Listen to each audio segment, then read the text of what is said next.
Start. एक व्यक्ति एक महान संत के पास आया करता था। वह उनसे हमेशा पूछता, श्रीमान, एक चीज़ मुझे उलझन में डाल देती है। आप इतने अधिक निर्दोष और पवित्र हैं, पर यह कैसे संभव है? मेरे मन में संदेह है कि आप ऐसा होने का बहाना करते हो। इस भ्रष्ट संसार में कोई इतना अधिक निर्दोष, इतना पवित्र और ब्रह्मचारी कैसे रह सकता है?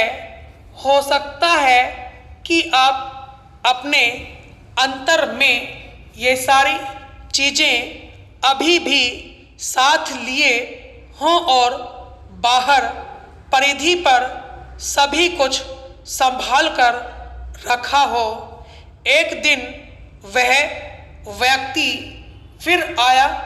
उसने फिर वही बातें कहनी शुरू की। तब सद्गुरु ने उससे कहा, सुनो, इस बारे में कुछ ज़रूरी बात मैं तुम्हें बताना चाहता हूँ। जरा अपना हाथ दिखाओ। सद्गुरु ने उसका हाथ देखा और रोना शुरू कर दिया।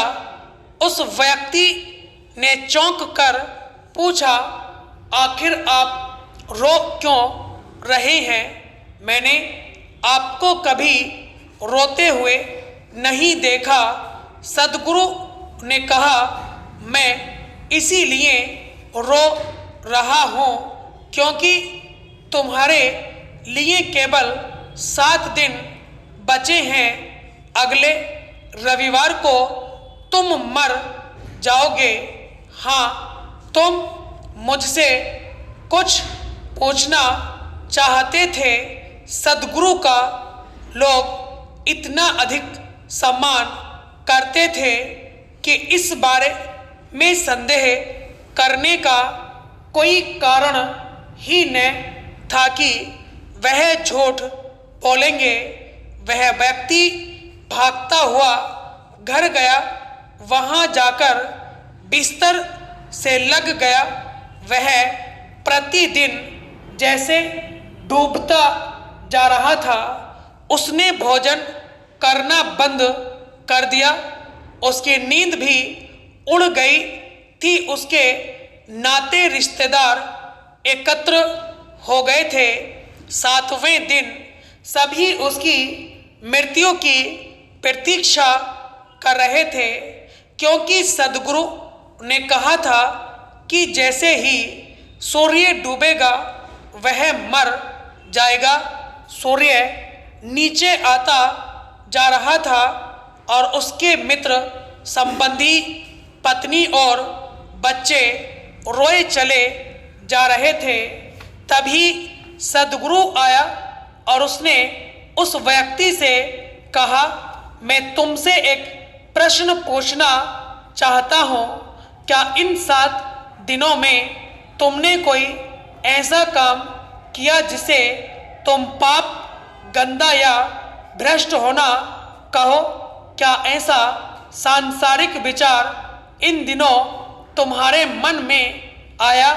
उस व्यक्ति ने बड़ी कठिनाई से अपनी आंखें खोली और उत्तर दिया, आप क्या बात कर रहे हैं?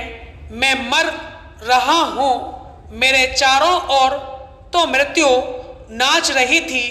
हर पल वह पास आती जा रही थी। मेरे अंदर कोई सांसारिक कामना नहीं उठी। मैं केवल परमात्मा को याद कर रहा। सद्गुरु ने हंसते हुए कहा, तुम उठकर बैठ सकते हो। यह एक उपाय था जिससे तुम देख सको कि मैं पवित्र हूँ। मृत्यु निरंतर मेरे चारों ओर है। क्या फर्क पड़ता है कि वह 7 दिनों में आ रही है या 70 वर्षों में? स्टॉप।